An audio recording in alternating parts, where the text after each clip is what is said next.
नमस्कार प्यारे बच्चों, आज की कक्षा 10 की संस्कृत की कक्षा में आप सबका पुनः स्वागत है। मैं डॉक्टर नीलम रावत, प्रधानाध्यापिका, राजकीय high school Bibipur, BKT, Lucknow.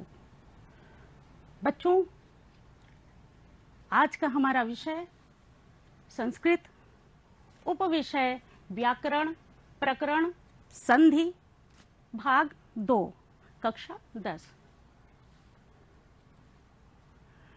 बच्चों, संधि के विषय में हम आगे विस्तार से चर्चा करें उससे पूर्व आज के मुख्य बिंदुओं पर हम दृष्टि डालते हैं। आज की चर्चा के मुख्य बिंदु में पठित संधि का पुनरावलोकन करेंगे, व्यंजन संधि की परिभाषा, लक्षण, प्रकार हम पढ़ेंगे।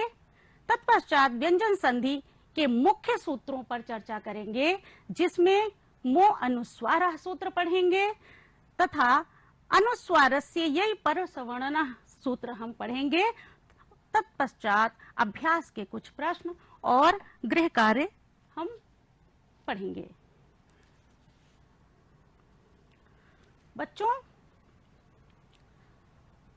संधि की परिभाषा हमने अपने पहले भाग में पढ़ी थी। पुनरावलोकन में हम पुनः एक दृष्टि डालते हैं कि संधि, सबसे पहले हमने पढ़ा था संधि सम उपसर्ग धा धातु और की प्रत्यय के योग से बनी है। संधि का शाब्दिक अर्थ होता है जोड़, योग या फिर मेल। परिभाषा के रूप में वर्णानाम परस्परम विकृतयत संधानम संधि, वर्णों के परस्पर विकार युक्त या विकार सहित संधान या मेल को हम संधि कहते हैं। जैसे यथा देव धन आलयः, देवालयः, देव में आ स्वर छुपा हुआ है जैसा कि हमने पहले पढ़ा था, और आ आपके समक्ष दिख रहा है। दोनों स्वर मिल करके दीर्घ स्वर बनाते हैं और इसी प्रकार से देवालय में बड़ा आ की मात्रा आपको दिखाई दे रही है। लक्षण इसका क्या है? विकृति है लक्षणम संधेह। विकृति, विकार होना, विकृत होना ही संधि का लक्षण होता है। जैसे देव धन ईशः, देव में आ है और ई स्वर दोनों को जब हम मिला देंगे तो एक नवीन स्वर बनेगा और वो नवीन स्वर है ए। इसीलिए देवेशः में एक वा के ऊपर ए की मात्रा लगी हुई है। संधि के नियम हमने पढ़े थे बच्चों। संहितैक पदे नित्या, नित्या धातु उपसर्गयोः, नित्या समासे वाक्ये तु सा विवक्षाम अपेक्षते। संहिता में एक पद में संधि नित्य होती है अर्थात अनिवार्य होती है। नित्या धातु उपसर्गयोः, धातु और उपसर्ग में संधि अनिवार्य होती है। इसी प्रकार से नित्या समासे, समास में भी संधि अनिवार्य होती है अर्थात आवश्यक होती है। वाक्य तु सा विवक्षाम अपेक्षते, वाक्य में वक्ता की विवक्षा या वक्ता की इच्छा पर निर्भर करता है कि वह संधि करके वाक्य बोलना चाहता है अथवा संधि विच्छेद करके वाक्य बोलना चाहता है। बच्चों, हमने पढ़े थे संधि के प्रकार, जिसमें स्वर संधि जिसे अच संधि भी कहते हैं। दूसरा प्रकार है व्यंजन संधि, व्यंजन संधि को हम हल संधि भी कहते हैं। और विसर्ग संधि, विसर्ग संधि बच्चों आपने अयोगवाह पढ़े होंगे, विसर्ग भी अयोगवाह है। और इस प्रकार से अगर हम इसको अयोगवाह संधि कहें तो भी उचित होगा। स्वर संधि में हमने परिभाषा पढ़ी थी, दो स्वरों के योग से होने वाले परिवर्तन या विकार को स्वर संधि या अच संधि कहते हैं। अर्थात स्वर संधि हम किसे कहेंगे? जब दो स्वर अपने निकट आ जाएंगे, बहुत निकट आ जाएंगे, तो उसमें जो विकार उत्पन्न होगा उस विकार को हम स्वर संधि कहेंगे। जैसे वाचन धन आलयः, वाचनालयः। वाचन में हमने आपको बताया था बच्चों पिछले भाग में कि स्वर जो होते हैं, वो जो व्यंजन है हमारे, वो स्वर युक्त व्यंजन होते हैं अर्थात ना में आ स्वर छुपा हुआ है। यहाँ पर हलंत लगा करके हम इसको शुद्ध व्यंजन बना देते हैं और इसका स्वर निकाल करके यहाँ पर लिख दिया है, और आलयः में आ स्वर आपको दिखाई दे रहा है इसमें। तो आ और बड़ा आ मिल करके आपस में बहुत नजदीक जब आ जाते हैं, ध्वनियां आपस में निकट आ जाने पर एक ध्वनि बन जाती है वो बड़ा आ की। इसीलिए वाचनालयः में यहाँ पर बड़े आ की मात्रा आपको दिखाई दे रही है। इसके साथ साथ हमने बच्चों पढ़ा था स्वर संधि कितने प्रकार की होती है। स्वर संधि 8 प्रकार के हमने बताए थे आपको, जिसमें दीर्घ संधि है आपकी, जिसका सूत्र है अकः सवर्णे दीर्घः। दूसरा गुण संधि, जिसका सूत्र आद गुणः। तत्पश्चात वृद्धि संधि हमने पढ़ी थी, वृद्धिरेच सूत्र पढ़ा था, और यण संधि पढ़ी थी, जिसका सूत्र इको यणचि, अर्थात इक को यण आदेश हो अचि परे रहने पर। अयादि संधि पढ़ी थी, जिसका सूत्र है एचो अयवयावायः। इसी प्रकार से पूर्व रूप संधि एंग पर रूपम सूत्र पढ़ा था। तत्पश्चात पर रूप संधि, जिसमें एंग पर रूपम सूत्र पढ़ा था, और अंत में प्रकृति भाव संधि। प्रकृति भाव संधि कहाँ होती है? इसका सूत्र ईदूदेद द्विवचनम प्रगृह्यम, अर्थात ईद इकारांत उकारांत और एकारांत द्विवचन शब्द के पश्चात यदि कोई स्वर आता है तो उसमें कोई भी परिवर्तन नहीं होता है, वो जैसे के तैसा ही लिखा जाता है।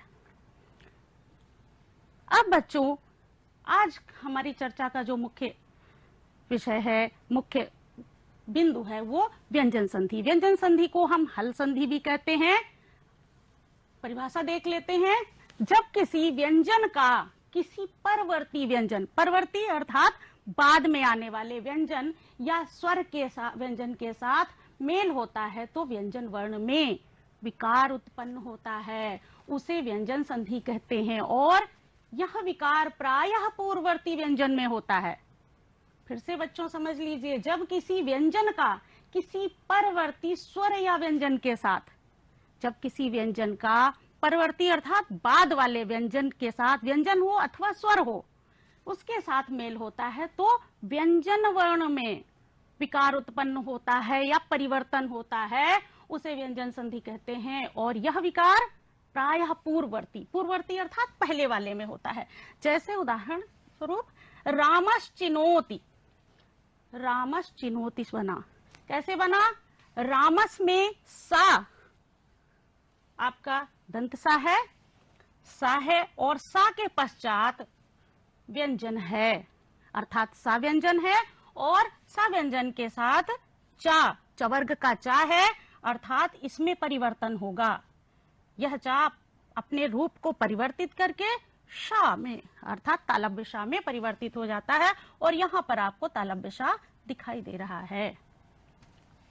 इसी प्रकार से दूसरा उदाहरण स्वर के साथ मेल कराते हैं कि जगत धन ईशः, जगदीशः। जगत का ता है, तवर्ग का ता प्रथम अक्षर, और ई आपको दिखाई दे रहा है ईशः का, अर्थात व्यंजन के बाद स्वर से, व्यंजन का स्वर के साथ मेल हो रहा है। परिवर्तन किसमें हो रहा? पूर्ववर्ती अर्थात पहले वाले व्यंजन में ही। परिवर्तन बच्चों हमेशा पहले वाले में ही, इसको स्थानी भी कहते हैं। स्थानी में परिवर्तन होता है, और ता किसमें बदल गया है? दा में। ता और ई मिला करके ता परिवर्तित हो गया दा में, अर्थात ता के स्थान पर यहाँ पर दा लिखा हुआ है, और ई मिला देंगे तो जगदीशः शब्द बनेगा। व्यंजन संधि के भेद या प्रकार कितने प्रकार के बच्चों? वैसे तो संधि, व्यंजन संधि बहुत प्रकार की होती हैं, लेकिन आपके कोर्स में जो संधियां हैं, मैं सिर्फ आज उन्हीं पर चर्चा करूंगी। सबसे पहले आपकी संधि श्चुत्व संधि। श्चुत्व संधि का सूत्र है स्तोह श्चुनाश्चुः। स्तोह अर्थात सा, दंत सा और तवर्ग, दंत सा और तवर्ग के बाद यदि तालव्य सा और चवर्ग हो तो सा शा में और त च में परिवर्तित हो जाता है। अर्थात सा तालव्य सा और तवर्ग, केवल ता नहीं परिवर्तन होगा, तवर्ग पूरा तवर्ग चवर्ग में बदल जाएगा। जैसे जगत जननी, एक उदाहरण लेते हैं। जगत जगत है और जननी, तवर्ग के बाद परवर्ती व्यंजन क्या है? जा। जा चवर्ग का है, तो तवर्ग के बाद चवर्ग का जा होने के कारण यहां पर उसी वर्ग का, चवर्ग का जा, ता जो है वो जा में परिवर्तित हो जाता है। इसीलिए यहाँ पर आपको आधा शुद्ध व्यंजन आधा जा दिखाई दे रहा है। दूसरा उदाहरण, कश्चित। कश्चित का कस धन चित, सा के पश्चात चा चवर्ग का चा है, तो सा किस में परिवर्तित होगा? यहाँ पर सा हमने कहा था शा तालव्य शा में परिवर्तित हो जाएगा, तो यहाँ पर कश्चित में तालव्य शा, अर्थात ये शा चवर्ग होने पर, शा के पश्चात चवर्ग होने पर शा तालव्य शा में या बड़ा शा कह सकते हैं में परिवर्तित हो गया है। इसी प्रकार से, और इसीलिए बच्चों एक खास बात,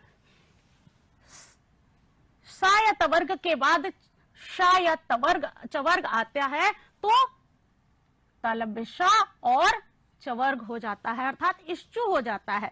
इसीलिए इस संधि का नाम भी इश्चुत्व संधि है, अर्थात इश्चु का भाव जिसमें छिपा हो वो इश्चुत्व संधि है। अगली संधि इष्टुत्व संधि।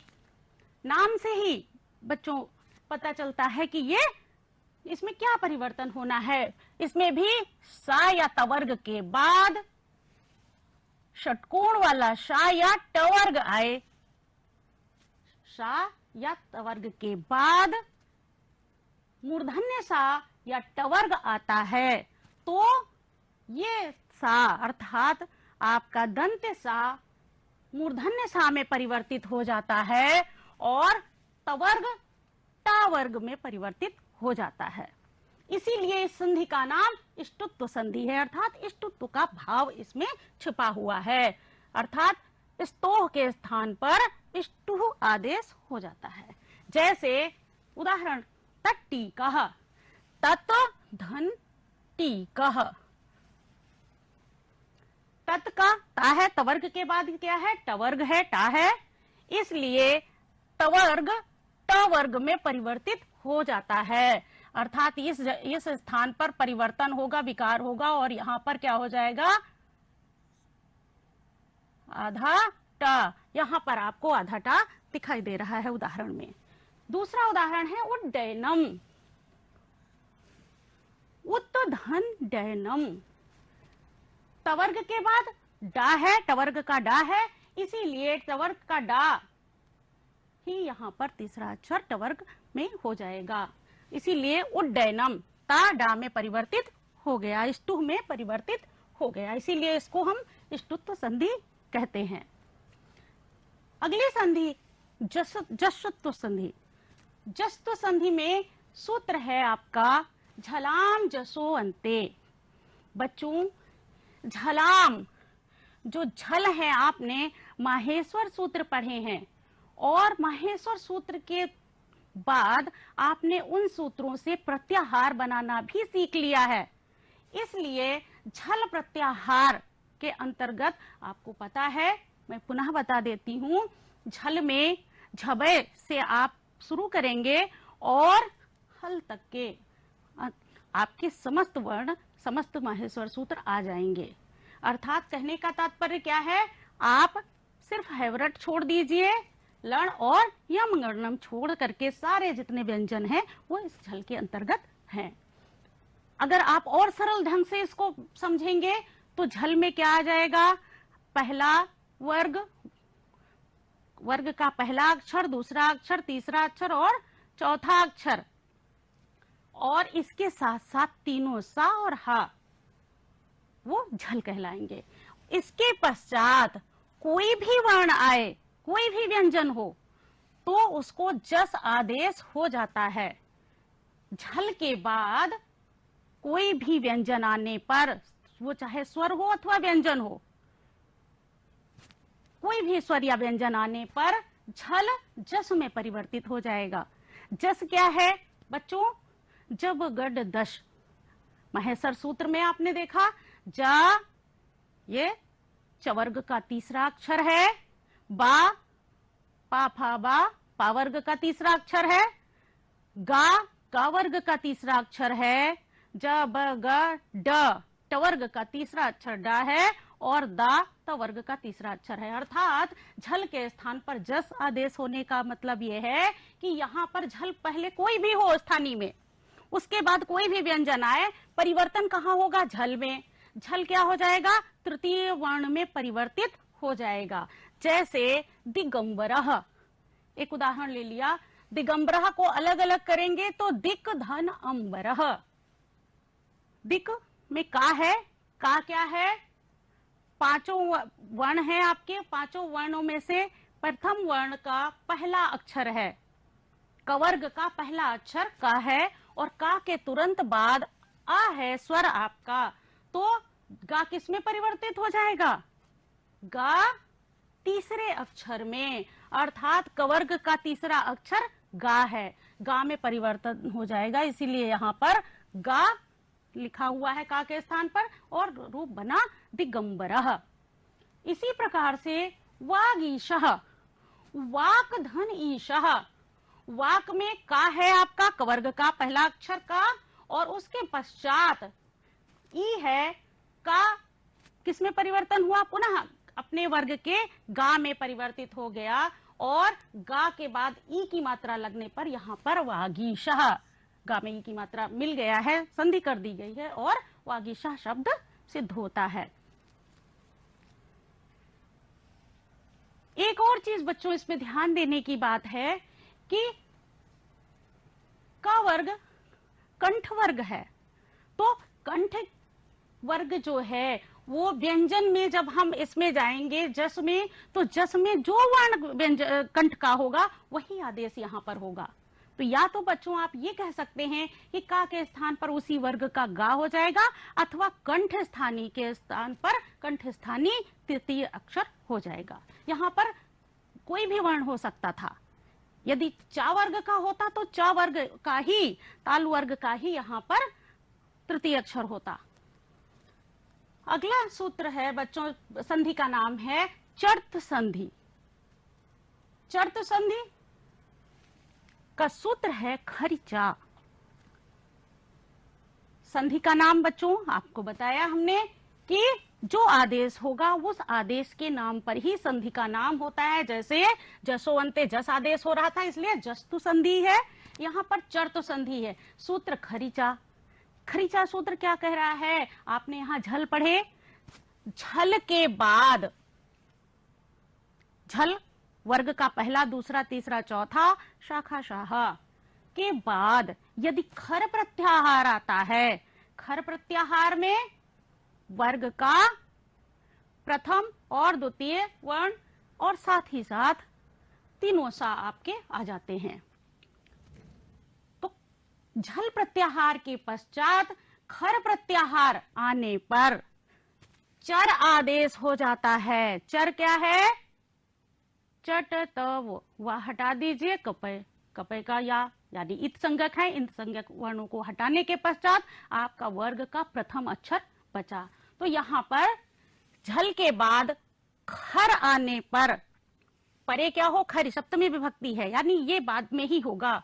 ये आने पर चर आदेश हो जाता है, अर्थात उसी वर्ग का प्रथम अक्षर हो जाता है। जैसे सद धन पुत्रः, दा है, ता वर्ग का दा है, और उसके पश्चात खर है।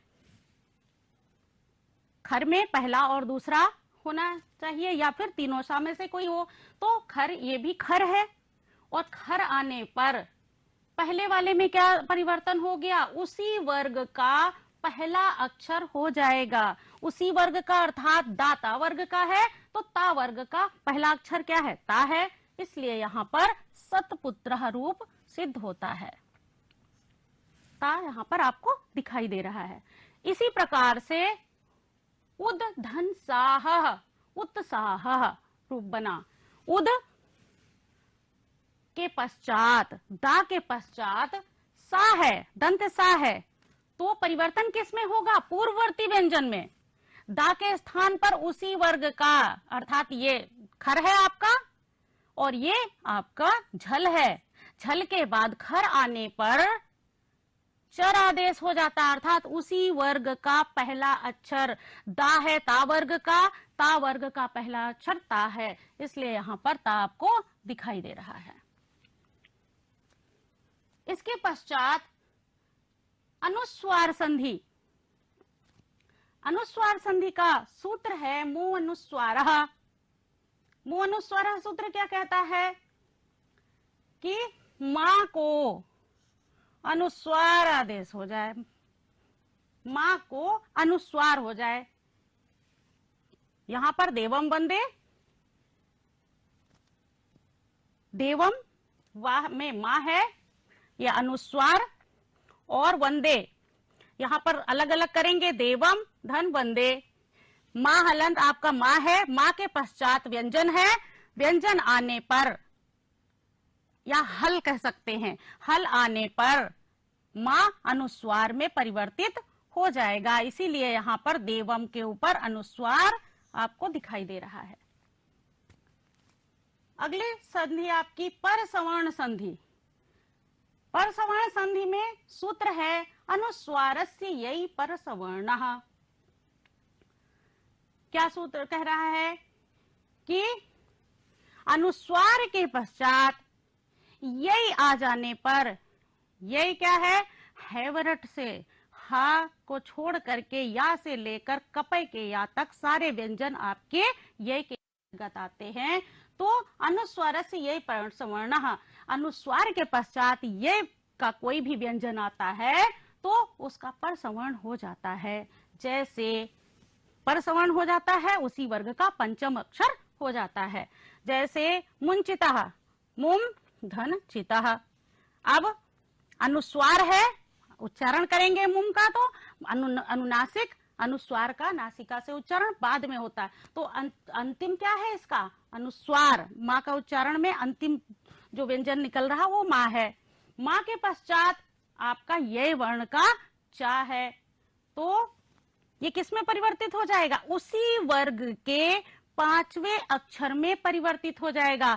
चवर्ग का पांचवा अक्षर क्या होता है? चा छा जा झ या होता है, तो या में परिवर्तित हो जाएगा। इसीलिए यहाँ पर या दिखाई दे रहा है। इसी प्रकार से कम पते, कम धन पते, कम पते, कम माँ के बाद अनुस्वार के पश्चात आपका यही है, तो अनुस्वार किस में परिवर्तित हो जाएगा? पा वर्ग के पांचवें अक्षर में परिवर्तित हो जाएगा। पांचवा अक्षर क्या है? पा फा बा भा मा, मां में परिवर्तित हो जाएगा। बच्चों, अनुस्वार संधि को थोड़ा विस्तृत हम पढ़ लेते हैं, इसकी विस्तार से जानकारी लेते हैं। सूत्र इसका मो अनुस्वार अभी हमने पढ़ा। यदि किसी पद के अंत में अर्थात पदांत में मां हो और मां से परे कोई हल, हल अर्थात कोई भी व्यंजन हो, अर्थात व्यंजन हो, तो मां अनुस्वार में परिवर्तित हो जाता है। वही अभी जो हमने पढ़ा, उदाहरण स्वरूप देवम वंदे, देवम मां, मां के पश्चात वाह है यानी यह है, तो आपका प्रथम क्या है? पदांत क्या है? पदांत आपका अक्षर है मां और मां के पश्चात आपका यही है, तो हल है। हल होने पर तो हल वाह है, तो दोनों के स्थान पे क्या हो जाएगा? अनुस्वार।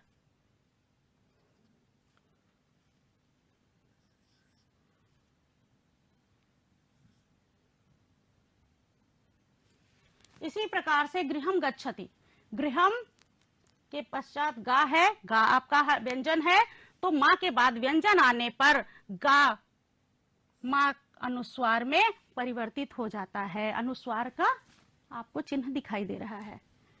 इसी प्रकार से विद्यालयम गच्छत, विद्यालयम में माँ है पदांत में, और पदांत में माँ के बाद में आपका व्यंजन गा है, तो माँ अनुस्वार में परिवर्तित हो जाएगा। उसी प्रकार से रामम नमामि, रामम नमामि में रामम का माँ है पदांत में, और माँ के पश्चात आपका व्यंजन ना दिखाई दे रहा है, तो माँ के पश्चात व्यंजन होने पर माँ अनुस्वार में परिवर्तित हो जाएगा। विशेष बात इसमें ध्यान रखने की यह है बच्चों कि यदि पदांत में माँ हो, जैसा कि अभी हमने देखा कि पदांत में विद्यालयम गच्छति माँ है, उससे परे कोई स्वर अगर आए, व्यंजन आए, तो माँ अनुस्वार में परिवर्तित हो जाता। किंतु यदि व्यंजन आए तो उसमें कोई परिवर्तन नहीं, उसमें स्वर आए तो स्वर में आने पर कोई भी परिवर्तन नहीं होता है। अर्थात पदांत माँ ज्यों का त्यों स्वर के साथ जोड़कर लिख दिया जाता है। जैसे रामम रामम आगच्छति, रामम धन आगच्छति, यहाँ पर व्यंजन के स्थान पर स्वर आया है, अर्थात ये अब अनुस्वार में परिवर्तित नहीं होगा, यह मिला करके लिख दिया जाएगा रामम आगच्छति। उसी प्रकार रामम आकर्णयति, रामम धन आकर्णयति, माँ के बाद स्वर आने पर माँ ज्यों का त्यों मिलाकर लिख दिया गया है। दूसरा सूत्र बच्चों, परसवर्ण संधि का अनुस्वारस्य यही परसवर्णः। नियम, यदि अनुस्वार से पड़े यह प्रत्याहार का कोई, अर्थात वर्गों के सभी वर्ण तथा या रा ला वा आपके हो, तो वर्ण हो तो अनुस्वार के स्थान पर उसी वर्ग का पंचम अक्षर या पंचम वर्ण विकल्प से हो जाता है। जैसे संजयः, सम धन जयः, सम में अनुस्वार है, अनुस्वार के बाद जा है, तो जा का ही वर्ग का ही तृतीय अक्षर हो गया, वो पंचम अक्षर हो गया है। इसी प्रकार से शांतः में शाम धनतः, शाम अर्थात अनुस्वार के पश्चात तवर्ग है, तो तवर्ग का पंचम अक्षर ना हो गया है। इसी प्रकार से अंकः में अम के बाद क है, अर्थात अनुस्वार के पश्चात का है, तो कवर्ग का पंचम अक्षर न हो गया है। इसी प्रकार से अंकितः में भी अम अनुस्वार है और अनुस्वार के बाद कवर्ग का है, तो कवर्ग का ग शब्द अक्षर हो जाएगा। इसी प्रकार से गंगा में गम धन गा, अनुस्वार के बाद गा है, तो गा के स्थान उसी वर्ग का गा हो गया। और अंतिम कुंठितः में कुंभ का अनुस्वार के पश्चात ठा होने पर टवर्ग का ण हो गया है। बच्चों, आपके लिए अभ्यास के कुछ प्रश्न दिए हुए हैं, यह आप अपनी कॉपी में अभ्यास कार्य कर लीजिएगा। निम्नलिखित प्रश्नों का अभ्यास करें। व्यंजन संधि की परिभाषा लिखिए। दूसरा, निम्नलिखित में संधि विच्छेद करते हुए संधि का नाम लिखिए। अहम धावामि। दूसरा है सत्यम वद। तीसरा संचयः। चौथा सम्मानः और पांचवा शंका। बच्चों, मुझे आशा है आप सबको आज की कक्षा पसंद आई होगी, आपको रुचिकर लगी होगी और आप जरूर कुछ न कुछ सीखे होंगे और अभ्यास करते रहिए। इसी के साथ बहुत बहुत धन्यवाद। नमस्कार।